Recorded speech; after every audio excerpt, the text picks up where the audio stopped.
this is documented, the drug operation, in a magazine, a Time magazine, January 1, 1973. So I'm not talking off the top of my head. Yeah. But people came out of the woodwork from all over the United States, West Coast, East Coast, Midwest, Southwest, and started telling me the same basic story about the satanic cult movement in this country.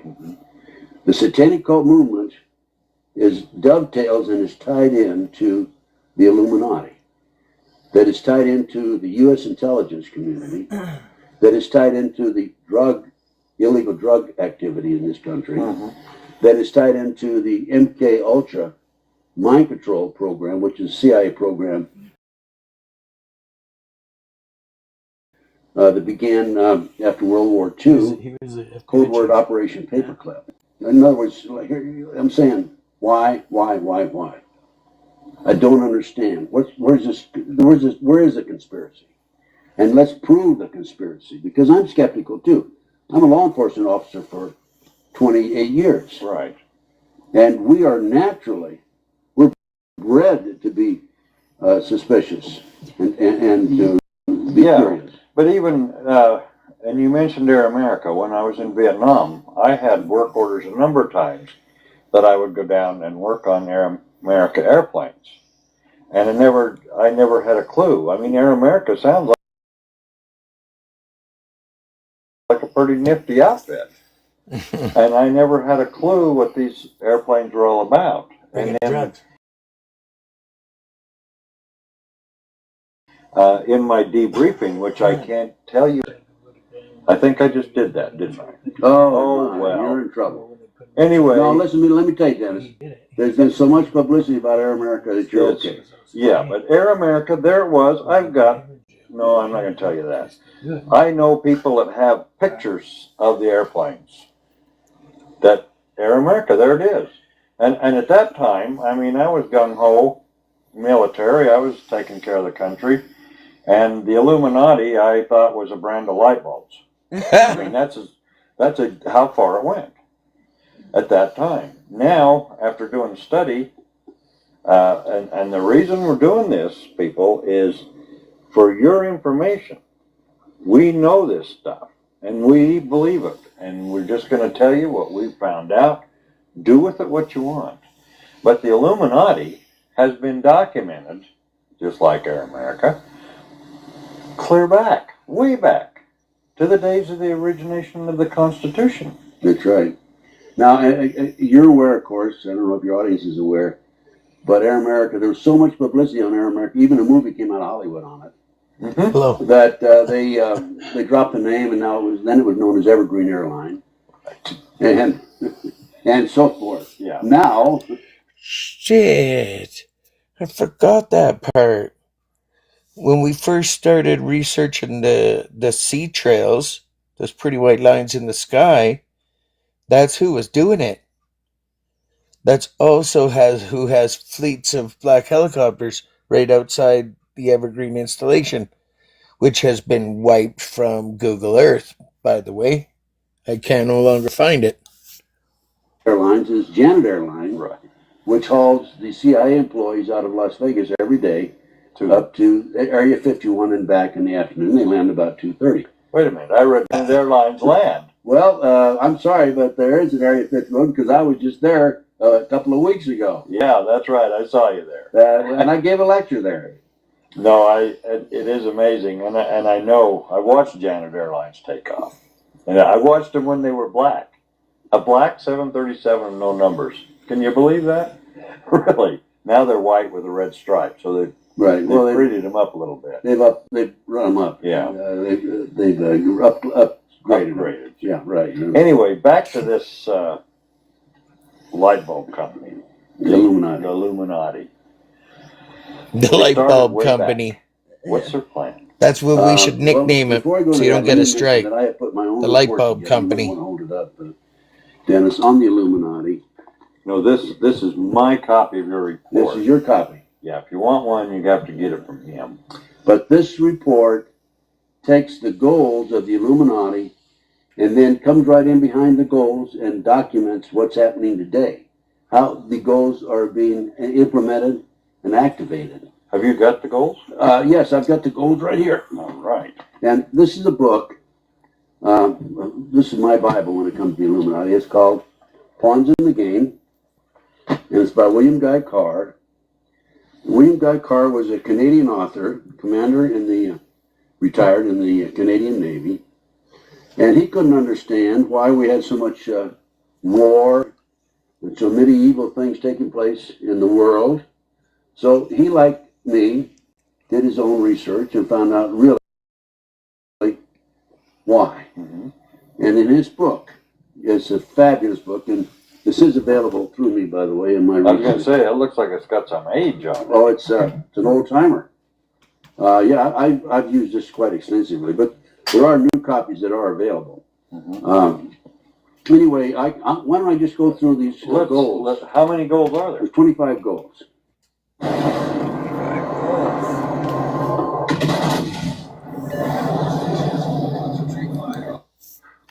And I'll go through them just as fast as I can. I'm going to read from the book portions of it so that we don't lose the real significance of it. Okay? Number one, first of all, a fellow named Adam Weishaupt was commissioned by Meyer Rothschild in 1773 to come up with a plan to take over the world. And so on May the 1st, 1776, 3 years later, Pawns of the Game is the book. Hey, Jenny.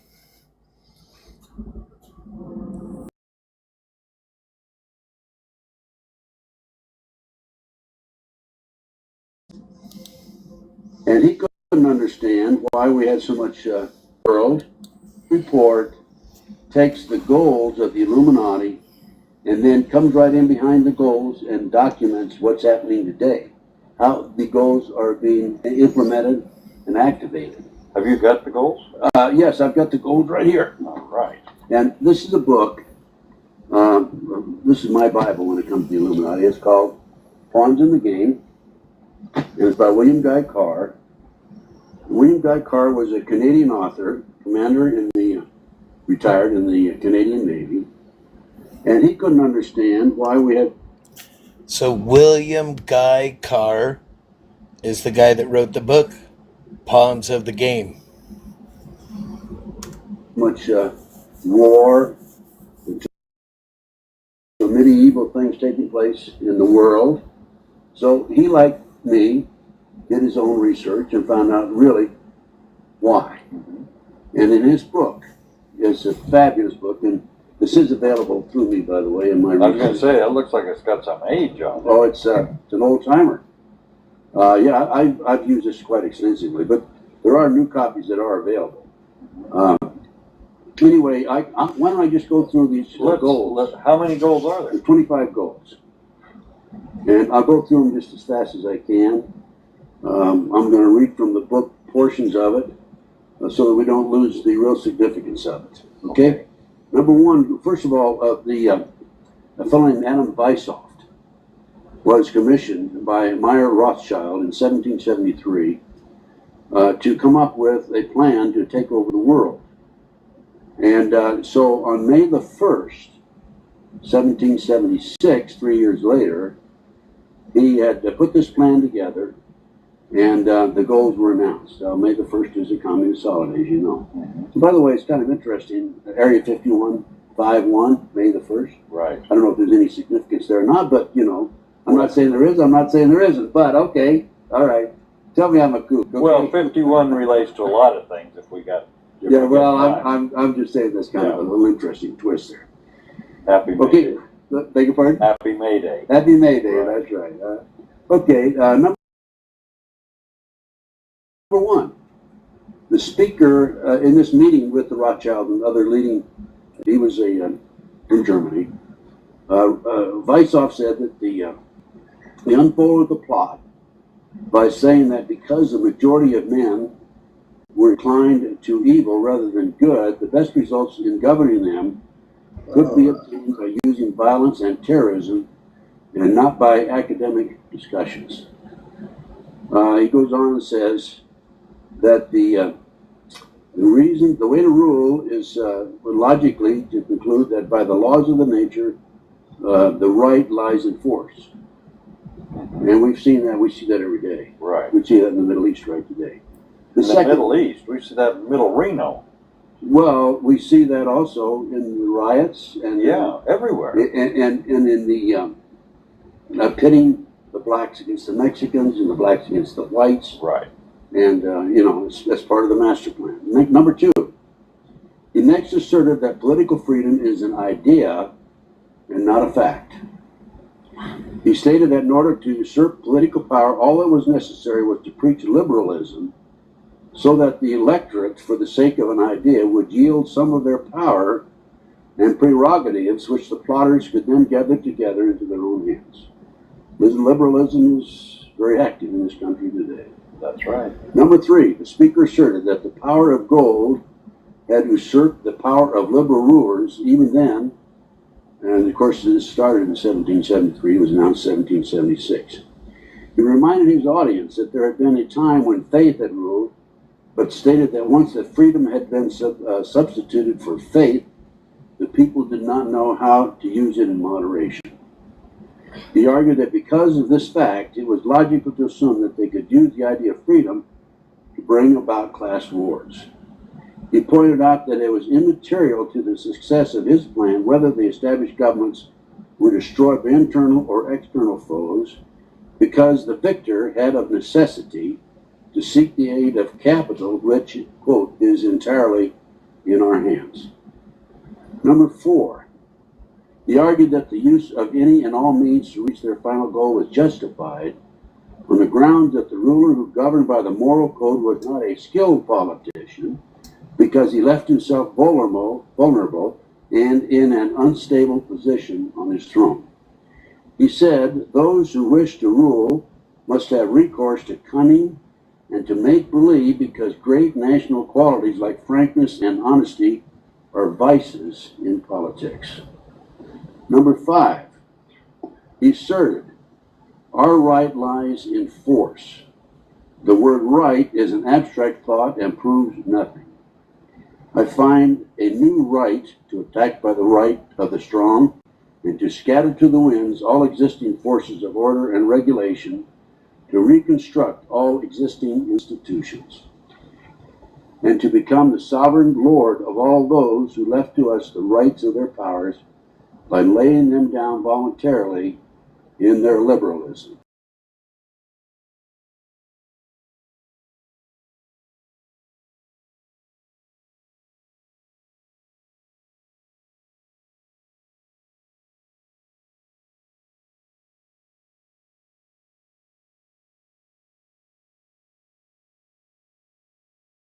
The power of our resources must remain invisible until the very moment when it has gained such strength that no cunning or force can undermine it.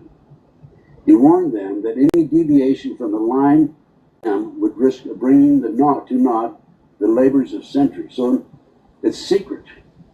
Right. And they want to keep it secret. They don't want what their plan is, because if enough people become aware of it, they can stop it. Well, I mean, if just the first 6 items so far, if you publish those in the largest newspapers in the country for 2 or 3 weeks, just explained all this,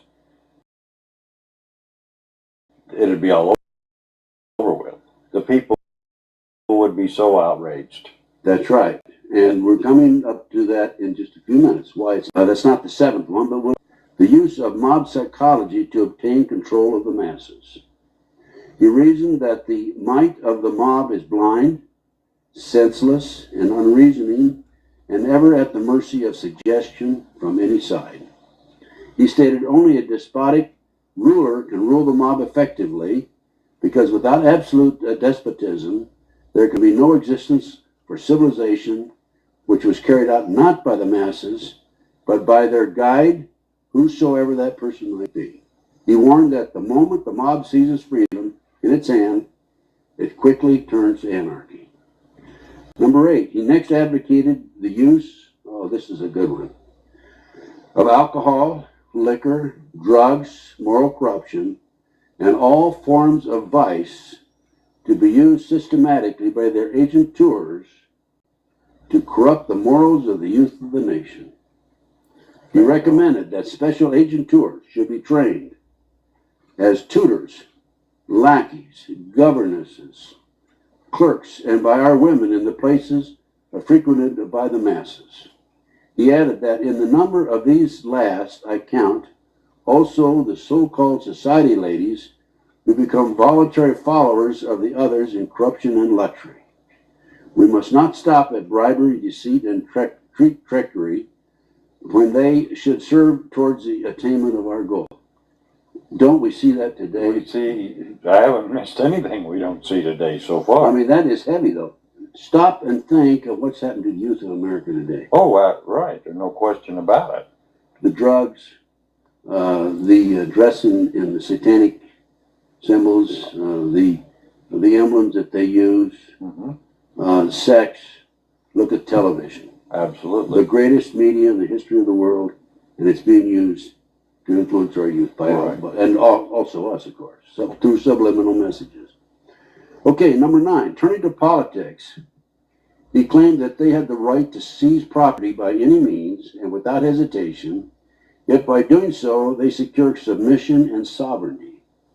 He pronounced, quote, our state, marching along the path of peaceful conquest, has the right to replace the horrors of war by less noticeable and more satisfactory sentences of death necessary to maintain the terror which tends to produce blind submission. We see the IRS grabbing property every day. Look at the Gordon Call case. Yeah, but we even see law enforcement agencies seizing property. That's right, on a regular basis. Right. And look at what's happening right here in Nevada with the ranchers.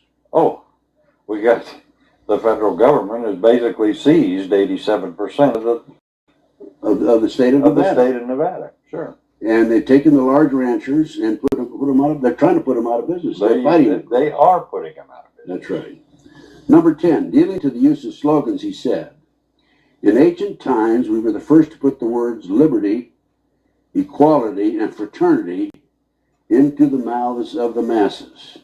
Words repeated to this day by stupid poll parrots, words which the would-be wise men of the masses could make nothing of in their abstractness and did not note the contradiction of their meaning and interrelation. He claimed the words brought under their direction and control legions who bore our banners with enthusiasm. He reasoned that there is no reason in nature, no place in nature for equality, liberty, or fraternity. He said, on the ruins of the natural and genealogical aristocracy of the masses, we have set up the aristocracy of money. The qualifications of this aristocracy is wealth, which is dependent upon us. Now, in our show recently, we talked about the Federal Reserve. Right. The Federal Reserve is a private corporation. It's not part of the government. It tells us everything about what we can do about money, raise the interest, lower the interest. Well, it totally controls money, inflation, and people. And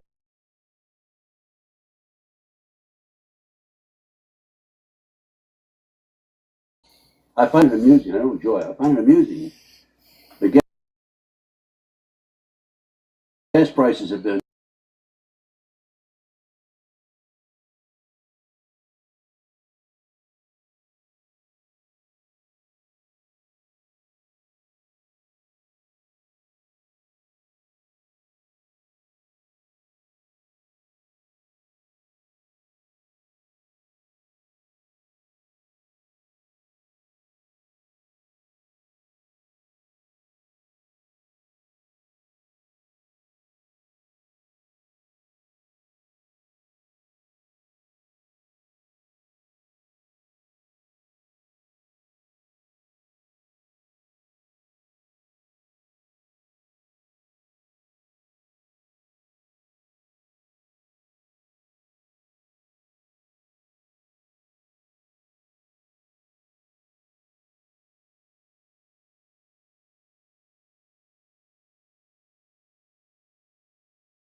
Okay, number 11. This is interesting. Number 11 is very fascinating. This is Adam Weishaupt at the meeting, May 1st, 1770. He next expounded on theories regarding war. In 1773, he set down a principle which the governments of Britain and the United States publicly announced in their joint policy in 1939. So, 200 years later, he set down the policy of the British and the American government. He said it should be the policy of those present to foment wars, but to direct peace conferences so that neither of the combatants obtain territorial gains. He said that the wars should be directed so that the nations engaged on both sides would be placed further in their debt and in the power of our agentures. Look at Yalta, right? Yeah. We, the United States, won World War II. Right. We have a meeting at Yalta with Stalin, and the British, of course, were there. And what do? We give away half. So to back up, Did not win. But the combatants obtained territorial gains, and nobody gathered any. except we were all a lot more in debt, We were in debt, which is perfect. which is, yeah. It goes right along with what the Illuminati preached. Right. Number 12, Weishaupt said, in that case, he's next dealt with administration. He told those candidates chosen for public office who would be obedient to our commands, so they may readily be used as pawns in our game by the learned and ingenious men we will appoint to operate behind the scenes of government as official advisors. He added, the men we appointed as advisors will have been bred, reared, and trained from childhood in accordance with our ideals to rule the affairs of the whole world. How about Rhodes Scholars? Wrote every high office in probably every state and definitely Washington, D.C. are always the golden boy. They're always the chosen person. They come out of nowhere and automatically they're elected. Dennis, let's look at what's happened. Are you a Christian parent who longs to be home with your children, but you just don't know how to make it work financially? In our lifetime, okay. Pearl Harbor. Roosevelt knew in advance they were going to bomb Pearl Harbor, right?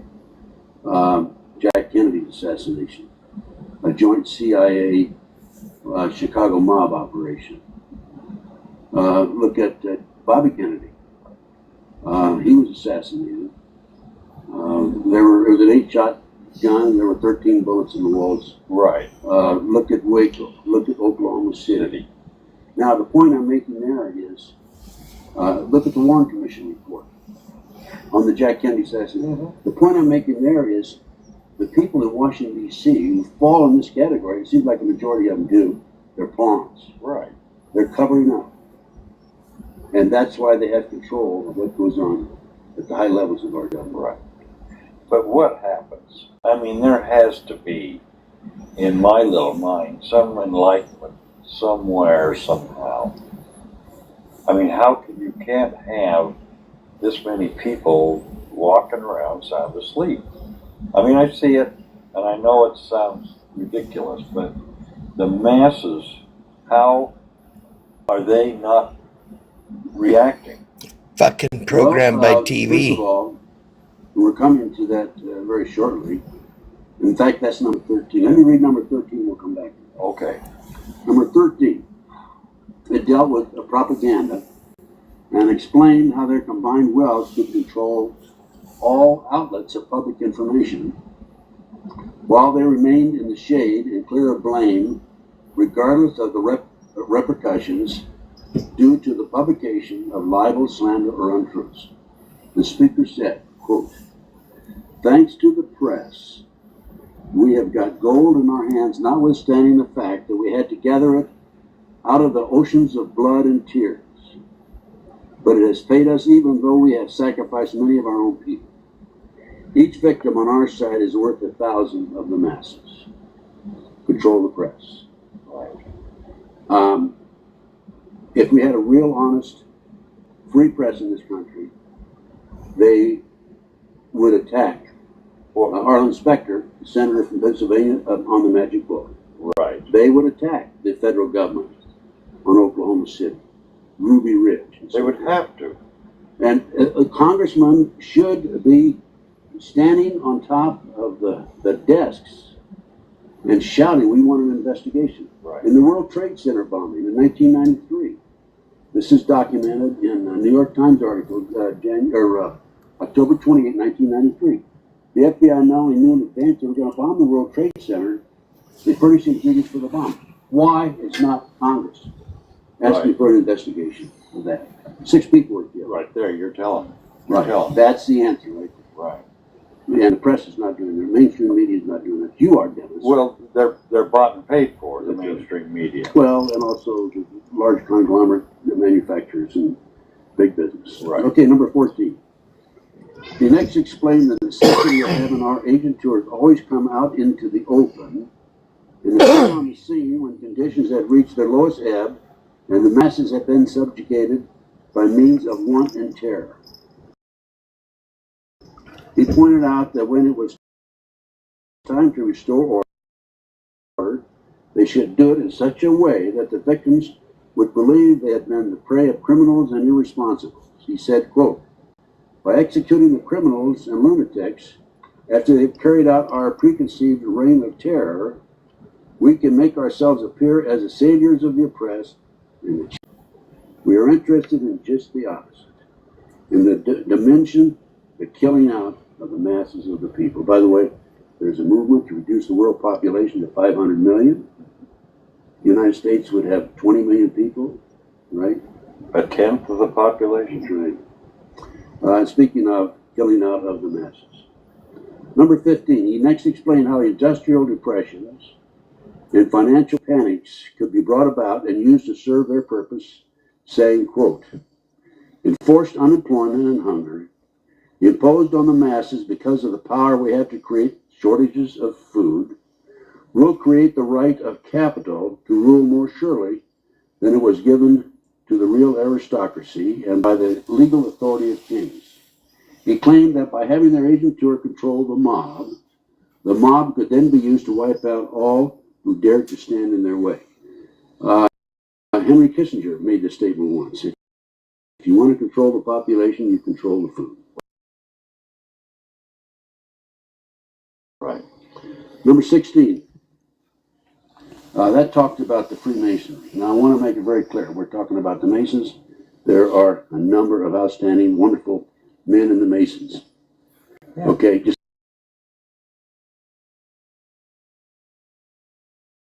like there are good people in the FBI and good people in the CIA. But based on There my are research, good people in the CIA? beg pardon? There are good people in the CIA? There absolutely are. Okay.